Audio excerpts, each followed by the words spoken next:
Let's go ahead and get started. For those of you that don't know me, my name is Noel Scriffiny. I'm a Socio-Emotional Counselor at Aptos Jr.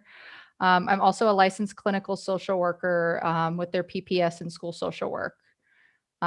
This is my first year with Aptos Jr. I spent a couple years in the elementaries, and I completed most of my licensure hours at Kaiser Child Psychiatry, which is actually where I learned a lot about the topic that we're going to discuss today. And so it's a topic, like I mentioned, for some of you that I'm very passionate about. I think it's very important that, we're not always focusing on what's wrong, but what's right.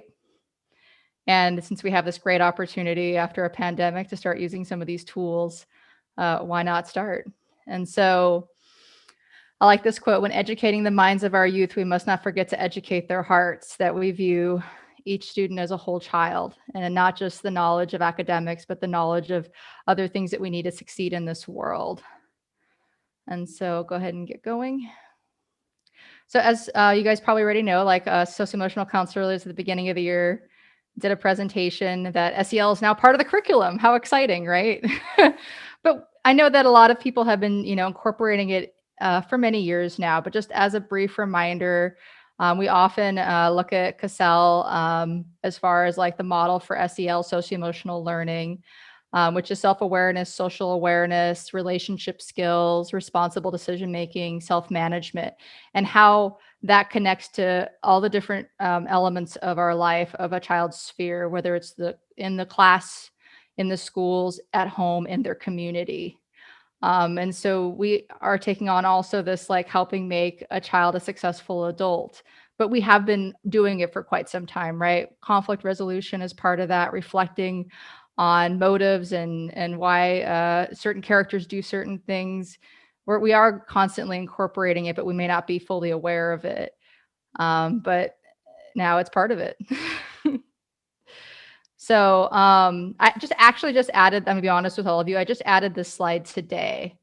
And part of why I added this is I created this about a month ago, but that was prior to all the changes that are coming. That was prior to us knowing that a lot of us are going to be going back in person, that a lot of students are going to be coming back in person. I also felt inspired by a conference I went to a couple of Fridays ago, and just kind of really meeting our students and where we are at currently is that when we come back into the classroom, it will be something new and it will be stressful, and I think normalizing that with our students, like, this change is stressful, but that stress can be healthy. It's a little bit of stress can actually really motivate us, allow us to accomplish things, and it can be good. But I think knowing that stress and trauma impacts how much we can actually think and concentrate, how much of the front part of our brain is online, that spending a couple minutes at the beginning of a virtual class or at the beginning of an in-person class can actually help children access that thinking capacity more, because if they're coming in stressed or they're coming in with a history of trauma, their frontal brain is not going to be as online as someone else that's calm. And that goes for us too, right? Like, we might be feeling a significant amount of stress with the change that's coming up, and to be kind to ourselves about that. Like, sometimes when I'm doing deep breathing or mindfulness with a student, it's also helping me, I notice. Like, it helps me come back down to baseline so that I'm more present for them. And so a really easy activity just for kind of coming back, or even just shifting or just meeting kids where they're at virtually, is just practicing using the five senses. And this can work at any age level. It can be taking the first couple minutes of a class, just saying, we're going to be quiet for 2 minutes, and I want you to note five things that you see in this room. And then when you come back together, like, someone say one thing that they saw. What's another thing that we saw? And you can share about it. It can be done in chat, like, what are five things you see around you? And that's just using your visual sense. I also really like, what are five things that you can hear? The whole class goes quiet, or even in their own home environment, what is something you might hear around you? And just taking a few moments just to focus on being in the present moment, where you're kind of stopping those worries from racing through your head, or the stress of what is to come. And you're just being present with what you see, what you hear, maybe what you smell. And you can do a different sense every day, or even just taking a few moments to take a few deep breaths as a class. And so these are just different things that might be extremely helpful as, like, we transition back into in-person learning, is like just taking that moment to come back down to baseline so that everybody can access their thinking brain more. Obviously, the taste one's going to be a little challenging because we're not going to be tasting anything when we come back. But if it's virtually, it could work. So that abruptly segues us into the positive psychology piece, which is very much part of social and emotional learning, because the skills that you can pull from positive psychology can really make you more emotionally well, looking at what are emotionally well people doing right, promoting well-being. We're going to focus on moments of awe, acts of kindness, and gratitude today. And I love positive psychology because it's the scientific study of what makes life most worth living, not what's wrong, what's not working, what's broken. It's like, what are happy, healthy, well-rounded people doing right? And like really looking at that and really focusing on promoting those things that make us feel good, that make us thrive. And how can we bring that to our students and to ourselves? So, like I said, the three areas that are actually in this order that have been looked at that have the most profound impact are moments of awe, which are kind of harder to plan around, random acts of kindness, which is a little bit easier. And then the most popular is often the gratitude piece, and usually the easiest one to incorporate. So when we're looking at moments of awe, often moments of awe are inspired by nature, and that could just be because of the vastness of nature. It often is very humbling to see something that really puts perspective in life. So moments of awe have been found to increase kindness, generosity, feeling connected, a decrease in materialism. That's really fascinating. Like if you went to the Grand Canyon and you were to see, that for the first time. I haven't actually been, but I imagine you would feel very humbled in that moment and feel like this connectedness maybe to everything around you, which takes us out of the self. Instead of us being very internally focused, we step out and see this vast world and this connectedness, which can be very, very healthy for emotional well-being. So how would you bring this maybe how would you maybe kind of bring this to class? It's a little bit more challenging, but it can be a reflection exercise or something maybe you plan to do. Sometimes, and when I'm working with kids, I might say, hey, is there any way that some of our kids live in rural areas, like they'll live near the slough or they'll live somewhere beautiful. Like, what would it mean to go look for something amazing today, or go out in nature and see if you find a moment of awe. Have you ever had one in the past, right? Have you ever seen something that made you change the way you feel about life in that moment? What was that like for you? What was the experience? Other things that promote moments of awe can actually be, of course, spirituality and religion. Sometimes those can make us feel we see something or we learn something or we connect with that part of ourselves. It can promote that same sense of awe. And so, what I would like to ask, since I don't want this to be an entire session of me talking at you, is think about a moment for you, a moment of awe that you've had in your life. Maybe one that had some impact, changed how you viewed a situation, or something you saw that just really took you out of yourself. And so, take a moment, kind of think about what that experience was for you, and feel free to share if you come up with one. And that can be out loud in chat, whatever works for you.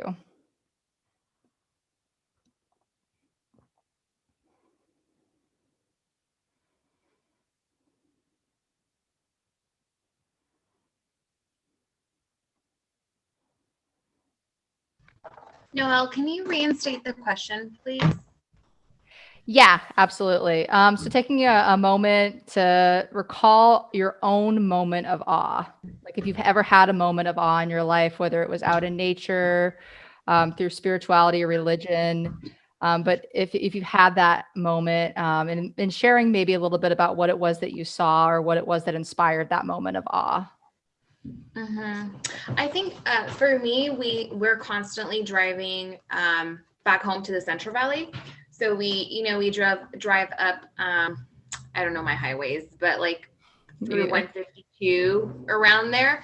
And there's the dam, and you always get like good glimpses of nature, whether it's like the deer, the elk, and most of the time we're my husband and I are driving out there either like around sunset, so there's always really good lighting. And I'm always like, oh, look at the sun, or look at the clouds, or look at the deer. And those are definitely not moments of awe for my husband, because he's like, really? But he's learned to be supportive with my moments of awe. So those are always nice. I always really enjoy.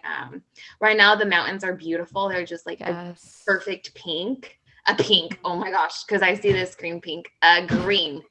So I always enjoy that drive. That's wonderful. Thank you for sharing that with us. And that's something that's very accessible and something that's part of like your routine, that you get access to that. And so I love that. Yeah, I would agree with the moments in nature, or just like noticing things that you might not notice normally. But I know the turkeys in my neighborhood come jogging down the street sometimes, and every time I see them, I get super excited. I feel the same way about all the birds in nature in general. I had I think my big first moment of awe, I was probably like 18, like not sure what I wanted to do going to community college. I was going to be a chemistry major, was what I went in as. And I was sitting out in Big Sur looking at like a little waterfall and creek. And I had this moment where I just felt, God, look how beautiful this is. And somehow that caused me to feel very connected to nature and connected to people. And I was like, why am I doing chemistry? Like, I just want to work with people. And here I am today. But in that moment, that weird shift happened for me, where it actually changed my course potentially. Although chemistry is also very cool. I won't lie. Thank you guys for both sharing that. So kind of moving back along, the other area that's a little bit easier to kind of incorporate into the classroom versus kind of reflecting and even asking like, what could be a moment of awe? Where could you, where have you had this before? Where do you think you could have it? Got kind of like stemming the ideas and planting seeds for kids. Acts of kindness. And this is, of course, 5 acts of kindness has the most significant impact of increasing emotional well-being and feeling connected, feeling generous. It's most impactful when you do the 5 acts in one day. Now, these are all suggestions, right? Like you could say, do 1 act this week, or 1 a day, or 1 at school. Like everything I talk about today can absolutely be tailored. But the research showed doing 5 acts in one day was very profound than, let's say, doing 5 acts throughout a week. It had more impact to our emotional well-being, which I thought was fascinating, but kind of hard to achieve.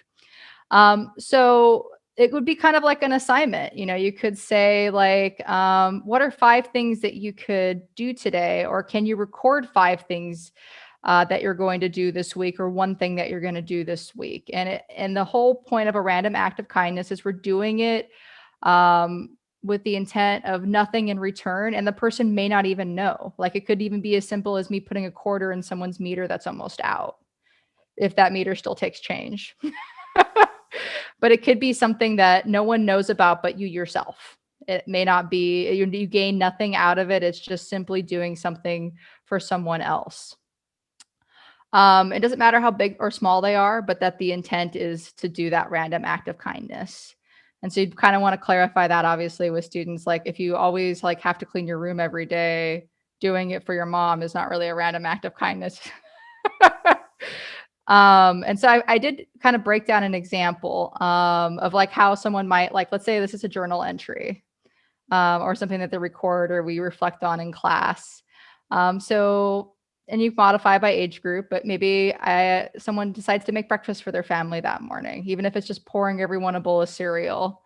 It helps if it makes it even more profound and impactful if we also say what we did and how it made us feel. Like what was the emotional boost we got from that experience? And so I put for the first one, it felt good to feed my family and start the day in a good place. Wrote and mailed a thank you letter to my friend who has been feeling down lately. I like the 2 for 1. I took my dog for a walk and I picked up 5 pieces of trash.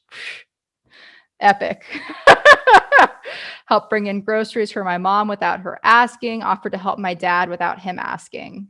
And I focused on these ones specifically because we're still kind of in that pandemic time, like going and offering to like help a neighbor might be something, volunteering might be something, staying after helping a teacher might be something if we were in person.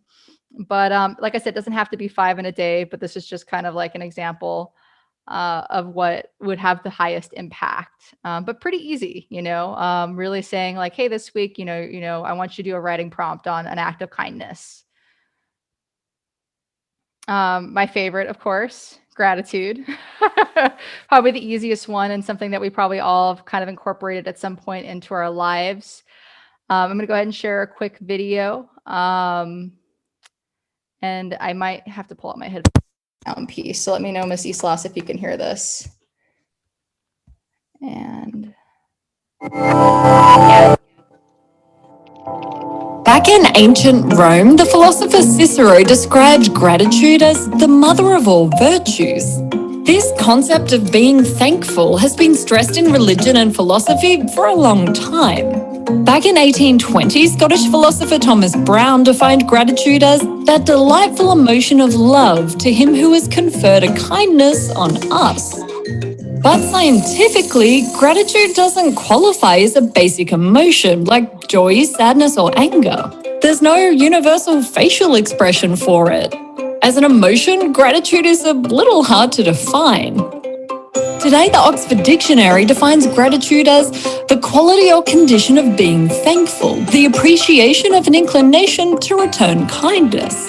And we've only really started to study gratitude scientifically in the past 30 years. In a 2015 study, participants were asked to imagine how they would feel if a complete stranger saved their life. I mean, how would you feel? The participants had to rate how grateful they were to strangers who provided them with gifts of food or clothing, or while they had their brains scanned in an fMRI machine. Researchers found their ratings of gratitude positively correlated with activity in brain areas associated with fairness and value judgments. It makes sense because gratitude is often thought of as a moral emotion. There are even benefits in just noting how grateful you are. Another study asked people to write down 3 things that went well that day and why for 1 week. At the end of the week, people were slightly happier than at the beginning, and over time, their happiness scores kept improving. After 1 month, they were 5% happier, and after 6 months, 9% happier, just from 1 week of writing a journal. A similar study with participants with heart disease found that keeping a gratitude journal increased their heart health and quality of sleep, perhaps because it reduces stress. Counting your blessings quite literally makes people happier and healthier. And some people are even hardwired to be more thankful. In a recent study of 77 couples, those with a particular genetic variation that affects the secretion of oxytocin expressed more gratitude towards their partners. Oxytocin is thought to play a big role in promoting close social bonds, so gratitude is part of the glue that keeps these relationships together. So if you think it's the thought that counts, think again. Science says there's some pretty amazing benefits to our mind, body, and relationships when we say those 2 small words. Thank you.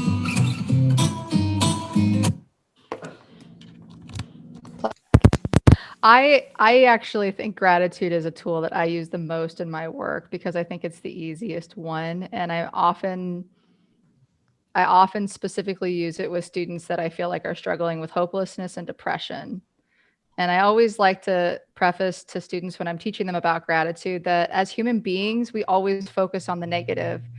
That's how we survived. We were like, we want to point out what's wrong, what's not working, what's not right, but that can get to the point where it actually impacts how we view the world entirely. And so when people practice gratitude for like 2 weeks, it actually starts to change the structure of the brain because your brain is now seeking for what's going right and what's working versus what's not, and therefore helps a lot with increasing a positive mood and thus decreasing some depression. I've also asked families to do this too, like families during dinner time every day, like go around, do gratitude. It can be done as like an intro to a classroom, like as a warm up, a connection piece, like what's one thing we're grateful for today and why. And if that's done every week, and we encourage students not to repeat themselves, it can have a great impact. It can help us focus on what's going right, especially in times that are difficult, like what we've been through. So more satisfaction with life, less materialistic, better sleep, everything they mentioned, connected to gratitude, greater resiliency. And so I'm going to show you what I always like to call it the most difficult, but the most effective way to incorporate this is. So I learned this at a conference at Kaiser. And so it's a little tougher, but once again, like I said, any gratitude, kindness, or awe is great. It doesn't have to follow the exact guidelines. These are just examples, but this is actually what I personally do and assign my students to do. So for every day for 2 weeks, you find a consistent time, crucial for a new habit. I always say like incorporate it into your day somehow. Like it's either like right before bed, which is a great time to do gratitude. It's a great way to fall asleep. Have a journal accessible and ready, or put it in your phone, or do it mentally in your head, doesn't matter. But for you as educators, you might want to have them write it down potentially if you're like actually collecting it or wanting them to reflect on this. But 3 things I'm grateful for. How did I contribute to each of these 3 things? And every day it has to be 3 new things. So after the first 4 or 5 days, you find yourself like struggling more to find what those things are. You're like, I've already been thankful for my health, my partner, my dog, my parents, my house, whatever it might be. But now you're having to like search throughout the day for that moment of gratitude. And you find yourself looking for really specific things. You're like, wow, that really beautiful monarch butterfly that I saw today, that's something I'm going to be grateful for. And then how did I contribute to that moment of when I saw that butterfly? I actually took the time to look at it and appreciate its beauty, to note it, to be present in that moment.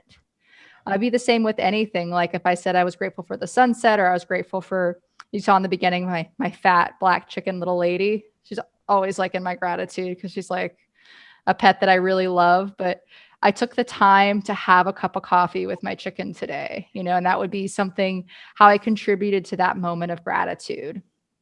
And so over the course of 2 weeks, your brain starts to shift.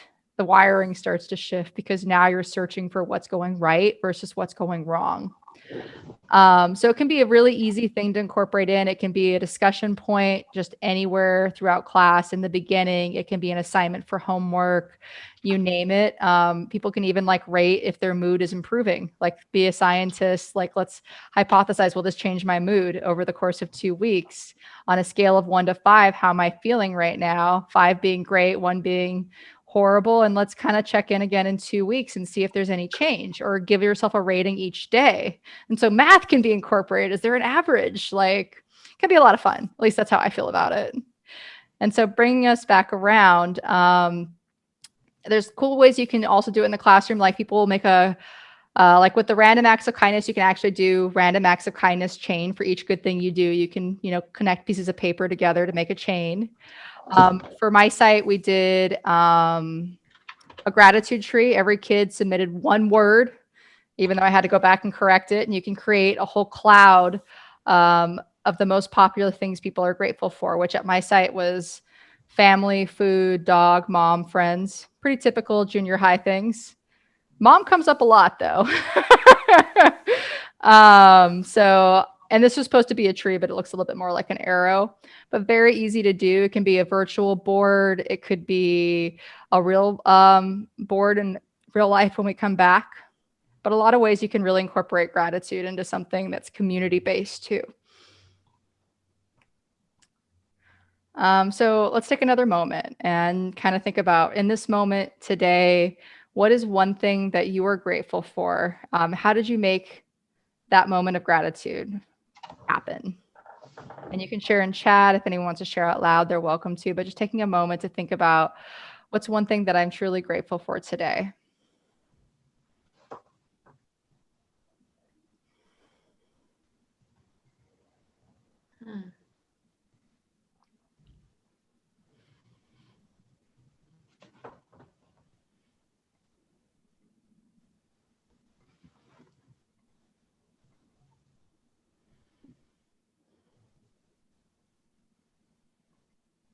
Hoping there's some stuff that people are grateful for today. Can I share? Yeah, go for it. Please do.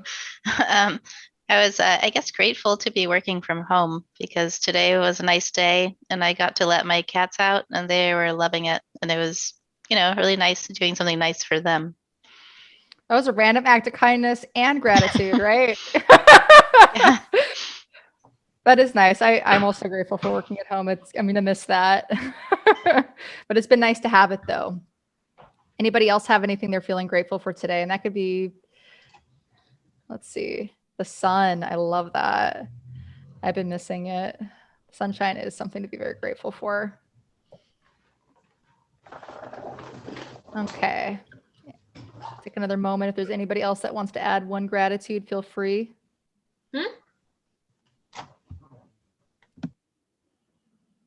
All right. If not, we will move on. I'm grateful for, Oh, go for it.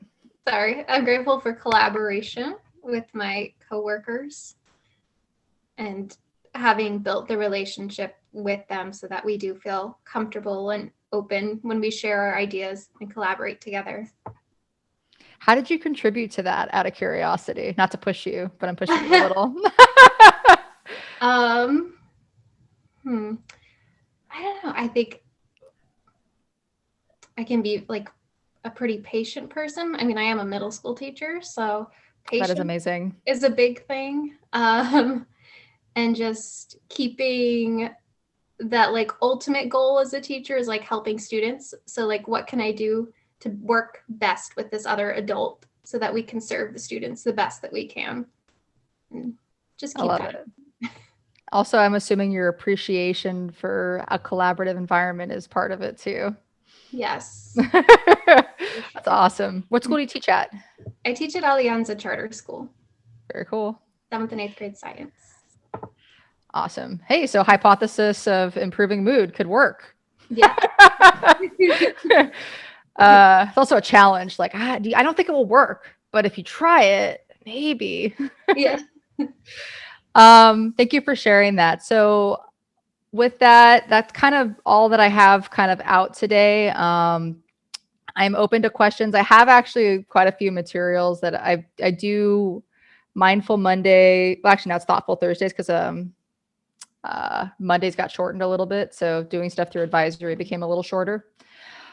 But if anybody has any questions or clarifications, anything that's kind of open time for you guys, if you guys have any questions or things that you would like to ask.